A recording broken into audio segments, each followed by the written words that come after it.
सब लोगों को इस बात की बधाई कि स्वतंत्र भारत के इतिहास में पहली बार किसी चुनाव में हमने संविधान को लहराते देखा। पहली बार हमने सामाजिक न्याय को केंद्रीय मुद्दा बनते देखा। पहली बार हमने देखा कि कोई चुनाव आदमी और आदमी की बराबरी के नाम पर लड़ा जा रहा है। इसके लिए आप सब लोग बधाई के पात्र हैं। लेकिन इससे आगे का सवाल कि क्या इसके बाद ये लड़ाई खत्म हो जानी चाहिए? क्या हमने वो सब हासिल कर लिया है जो किसी भी चुनाव से हम हासिल करने की उम्मीद करते हैं?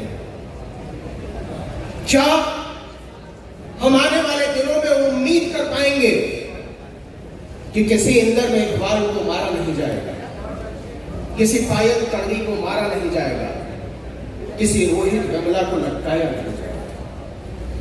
और अगर यह उम्मीद हमारे दिलों में नहीं है तो यह लड़ाई अभी बाकी है। और यह लड़ाई उस रोज तक चलेगी जिस रोज तक एक भी आदमी को, एक भी औरत को, एक भी बच्चे को मारा जा रहा है, सताया जा रहा है, दबाया जा रहा है।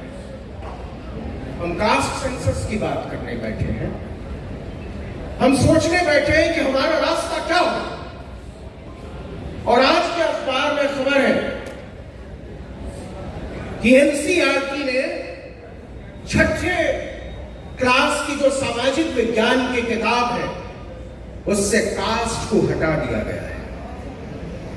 बाबा साहब डॉक्टर भीमराव अंबेडकर का जातीय उत्पीड़न हुआ है, ये अब छठी क्लास के बच्चे नहीं पढ़ेंगे, नहीं पढ़ाया जाए। तो क्या ये अचानक हुआ? अभी जो मुजफ्फरनगर में, शामली में, सहारनपुर में, उत्तराखंड के इलाकों में जो आदेश जारी हुआ कि सबको अपने नामों की चिप्पियां चिपकानी, आपके यहां जो कामगार काम करते हैं, जो मजदूर काम करते हैं, जो खानसामे काम करते हैं, बावर्ची काम करते हैं, मैनेजर काम करते हैं, उनका नाम लिखना पड़ेगा। मैं सोच रहा था कि ऐसा क्यों हुआ, अचानक इसकी जरूरत क्यों पड़ी? क्या वाकई इसके पीछे मुसलमानों की पहचान कोई वजह है? यह सबसे बड़ी वजह है? क्योंकि मुसलमानों को तो वो ऐसे ही काट डाल रहे हैं, ऐसे ही मार डाल रहे हैं। इसके लिए मुसलमानों को पहचानने की जरूरत नहीं है, उनका नाम पूछने की जरूरत नहीं है। मुसलमानों ने इस मुल्क में कभी भी अपनी पहचान नहीं छुपाई, अपना नाम नहीं छुपाया, अपनी उपासना पद्धति नहीं छुपाई। तो फिर वो किसकी पहचान करना चाहते हैं? किसका नाम जानना चाहते हैं? किसका गोत्र जानना चाहते हैं? और मैं आपको चेतावनी देना चाहता हूं कि अगर आप सोच रहे हो कि मुसलमानों की पहचान के नाम पर जो लोग पीछे छुपे हुए हैं वो बचे रह जाएंगे, तो गलत सोच रहे हो। कल को वो दलितों से, पिछड़ों से, आदिवासियों से कहेंगे अपने माथे पर तुम्हें अपनी जात का नाम चिपकाना पड़ेगा।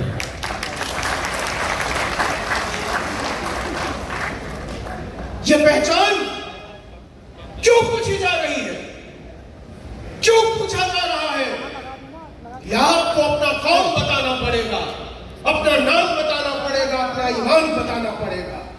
ये इसलिए हुआ है कि इस चुनाव में संविधान सबसे बड़ा मुद्दा बना।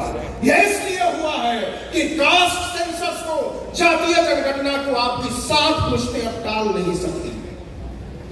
इसलिए वो पिछले दरवाजे से जो समता, न्याय और बंधुत्व के सिद्धांत के हक में खड़े हैं। और इसलिए मैं आपको बताना चाहता हूं कि लड़ाई को थोड़ा और बड़ा किया जाए, अपने दिलों को थोड़ा और बड़ा किया जाए। और इसलिए बड़ा किया जाए कि परिवार जितना बड़ा होता है उतना मजबूत होता है, उतना ताकतवर होता है, उसकी हैसियत उतनी बड़ी है। तो छोटे छोटे खित्तों में बंट के हम कोई भी बड़ी लड़ाई को किसी लॉजिकल कंक्लूजन तक, किसी तार्किक अंजाम तक नहीं पहुंचा पाए। अगर हम सोचते हैं कि बाबा साहब को हम रख लेते हैं, सरदार पटेल को आप रख लो, संतराम बीए प्रजापति को वो रख लें, तो ये लड़ाई किसी मुकम्मल अंजाम तक पहुंचने वाली नहीं है मेरे दोस्त। इसलिए जरूरी है कि जरा अपनी खिड़कियां खोलें, अपने दरवाजे खोलें और उन सबसे ज्यादा अपनी नजर, अपना नजरिया, अपना दिल खोलें। जरा सोच कर देखिए कि जिनको इस्लाम के नाम पर, मुसलमान के नाम पर जिनका शिकार किया जा रहा है, वो कौन लोग? वो हमारी और आपकी तरह के लोग हैं, हमारे और आपके बीच से आए हुए लोग हैं। कोई दर्जी का काम करता है, कोई मोची का काम करता है, कोई खेतों में पानी पटाने का काम करता है, कोई चूहा मारकर खाता है। उनको अपने साथ छोड़ने की जरूरत है। और मैं जो खतरा महसूस कर रहा हूं, ये बात सच है कि यह चुनाव संविधान की तरफ मुड़ा, यह बात सच है कि यह चुनाव समता, न्याय, बराबरी, बंधुत्व की तरफ मुड़ा। लेकिन इस चुनाव में जो मैं खतरा देख पा रहा हूं, उस खतरे से आपको वाकिफ कराना चाहिए। जिस तरीके से, क्योंकि हम रिप्रेजेंटेशन की बात करने के लिए बैठे हैं, हम प्रतिनिधित्व की बात करने के लिए बैठे हैं, तो आप गौर कीजिए जिस तरीके से उत्तर प्रदेश से, जिस तरीके से बिहार से, यहां तक कि पश्चिम बंगाल से, तमिलनाडु से मुसलमानों के प्रतिनिधित्व को मिटाने की कोशिश की गई है, ये बहुत खतरनाक संकेत है। अगर आपको किसी दंगाई का मुकाबला करने के लिए, अगर आपको हमको किसी फसादी का मुकाबला करने के लिए, अगर हमको आपको किसी संविधान विरोधी का मुकाबला करने के लिए संविधान का ही विरोध करना पड़ जाए, फसाद के पक्ष में खड़ा हो जाना पड़े, दंगाइयों के पक्ष में खड़ा हो जाना पड़े, तो फिर हम में और आप में कोई फर्क बचेगा। इसलिए जरूरी है कि हम उन मुद्दों की पहचान करें जिन मुद्दों के दम पर हम और आप एक हो सकते हैं। हम उन लोगों की पहचान करें जिनके साथ ये लड़ाई बड़ी हो सकती है। इस संसद में और लोगों की जरूरत है, और वो लोग कौन होंगे, ये हम और आप मिलकर तय करें कि विधानसभाओं में बैठने वाले लोग कौन होंगे। आज मैं जोर देकर कहना चाहता हूं कि इस मुल्क का काम किसी भी छुट्टा बाबा के बिना चल सकता है। इस मुल्क का काम किसी भी चिमटा बाबा के बिना चल सकता है। इस मुल्क का काम किसी भी धीरेन्द्र शास्त्री बाबा के बिना चल सकता है। अगर इस मुल्क का काम किसी बाबा के बिना नहीं चल सकता है, तो वो हमारे बाबा साहब डॉक्टर भीमराव अम्बेडकर। मैं आपको बताना चाहता हूं कि इस मुल्क से तमाम बाबाओं का नामो निशान मिटाने की जरूरत है। वो बाबा जो संविधान की शपथ लेकर हमारी छातियों को रौंद रहा है, वो बाबा जो हमारे मकानों को रौंद रहा है, वो बाबा जो हमारे सपनों को रौंद रहा है, उन बाबाओं को सबक सिखाने की जरूरत है। इस देश की संसद में, इस देश की विधानसभाओं में, इस देश की नगर पालिकाओं को बाबा मुक्त करना होगा, बाबाओं से आजादी दिलानी होगी। तब हम लड़ पाएंगे तार्किकता के पक्ष में कोई लड़ाई, तब हम लड़ पाएंगे संविधान के पक्ष में कोई लड़ाई, तब हम लड़ पाएंगे समता, न्याय, बराबरी और बंधुत्व के पक्ष में लड़ाई। इंकलाब! इंकलाब! लड़ाइयां ऐसे नहीं लड़ी जाती।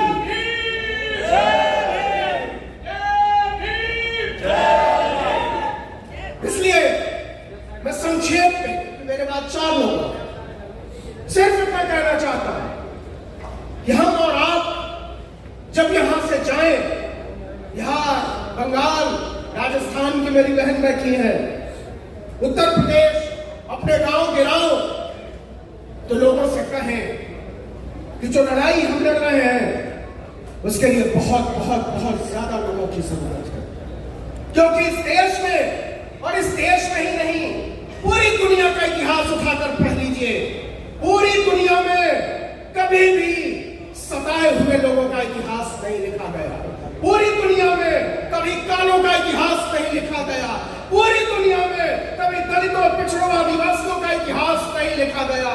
पूरी दुनिया का इतिहास बर्बरताना शाहों का इतिहास है, आक्रमणकारियों का इतिहास है, लुटेरों का इतिहास है, विजेताओं का इतिहास है।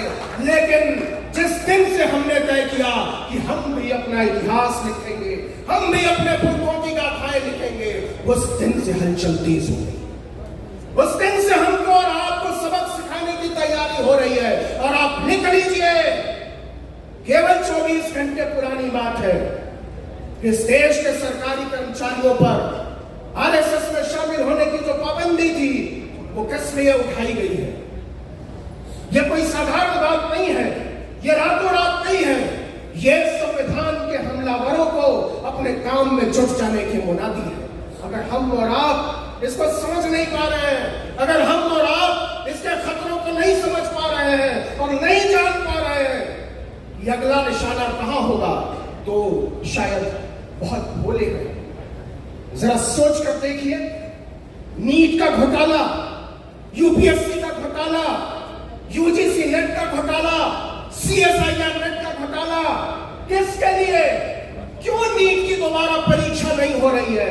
यह परीक्षा दोबारा इसलिए नहीं हो रही है कि इस मुल्क की सरकार जिन लोगों ने 10-10 लाख, 20-20 लाख, 50-50 लाख रुपए देकर हमारे गरीब बच्चों का हक मारा है, वो बच जाए, उनका मेडिकल कॉलेजों में दाखिला कहीं लटक न जाए, इसलिए तैयारी हो रही है कि नीट का परीक्षा मत हो।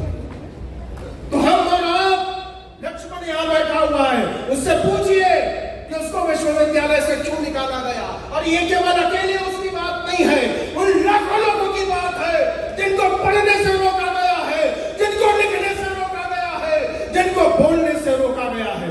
जिस दिन भी आप लिखने की बात करोगे, जिस दिन भी आप पढ़ने की बात करोगे, जिस दिन भी आप बोलने की बात करोगे, उस दिन आपके ऊपर लाठियां चलेंगी, उस दिन आपके ऊपर पत्थर चलेंगे, उस दिन आपको गालियां सुनेंगी। तो क्या हम लड़ाई लड़ने से इनकार कर देंगे? क्या हम पीछे हट जाएंगे? क्या हम सोचना बंद कर देंगे? या फिर हम अपनी आवाज को और ऊंचा उठाएंगे? या फिर हम अपनी मुट्ठियों को और कस के खींचेंगे? या फिर अपनी आंखों में पलते हुए सपनों को आसमान जैसा विस्तार देंगे? ये तय करो मेरे दोस्तों, मेरी माओ, मेरी बहनों, मेरे बुजुर्गों, मेरे साथियों, यही तय करो और इसी वक्त तय करो कि यहां से जब उठ कर जाओगे तो तुम्हारे लिए लड़ाई के हजारों मंच खुलते हैं कि नहीं। यही तय करो कि जब अपने दोस्तों से मिलोगे, जब अपने साथियों से मिलोगे, जब अपने रिश्तेदारों से मिलोगे, तो बताओगे कि नहीं कि हमने जो 2 रुपए, 4 रुपए, 10 रुपए, 20 रुपए देकर इस देश के नामी विश्वविद्यालयों में पढ़ाई कर ली, उन विश्वविद्यालयों पर ताला लटकाने की तैयारी क्यों है? क्यों बदनाम किया जा रहा है जेएनयू को? क्यों बंद किया जा रहा है जामिया यूनिवर्सिटी को? क्यों अलीगढ़ मुस्लिम यूनिवर्सिटी को बदनाम किया जा रहा है? इसलिए कि विश्वविद्यालयों में पढ़ने वाले गरीब, इन विश्वविद्यालयों में पढ़ने वाले दलित, पिछड़े, पसमानदा आपसे बराबरी की कुर्सी पर बैठकर बराबरी का हक न मांगने लगे। इसलिए इस देश के तमाम शानदार विश्वविद्यालयों पर ताला लगाने की एक लड़ाई जो मुकम्मल तौर पर लड़ी जानी चाहिए, वो सिर्फ मुकम्मल तौर पर लड़ी जा सकती है। ये लड़ाई हमारी लड़ाई नहीं है अकेले की। ये लड़ाई आप जो बैठे हुए हैं, केवल आपकी भी लड़ाई नहीं है। ये लड़ाई जो इस हॉल के चारों तरफ खड़े लोग हैं, उनकी भी लड़ाई नहीं है। ये लड़ाई हमारी आने वाली नस्लों की लड़ाई है। ये लड़ाई हमको जीतनी पड़ेगी, अपने आप को मिटाकर भी जीतनी पड़ेगी। हमारे पास विकल्प नहीं, हमारे पास कोई दूसरा रास्ता नहीं है कि हम लड़े। और इसलिए मैं आपको ताकत देने आया हूं और आपसे ताकत लेने आया हूं। इस लड़ाई के तसव्वुर तय किए जाए, इन हौसलों की उड़ान तय की जाए, अपने सपनों का आसमान तय किया जाए और हम मिलजुल कर उन दंगाइयों को पहचाने जो असल में नाम तो दूसरे लोगों का लेते हैं, लेकिन उनके निशाने पर एक बड़ा तबका है। इस देश में दलितों को, पिछड़ों को, आदिवासियों को, पसमानदा को किनारे करके जो राजनीति रचने की कोशिश की जा रही है, उस राजनीति को उखाड़ फेंकने की जिम्मेदारी आप में से हर एक की करनी है। और इसलिए आखिर में मैं केवल इतना कहना चाहता हूं कि करा के दंगा, करा के दंगा, जला के बस्ती, करा के दंगा, जला के बस्ती, मुआवजा बांटता है जो अब।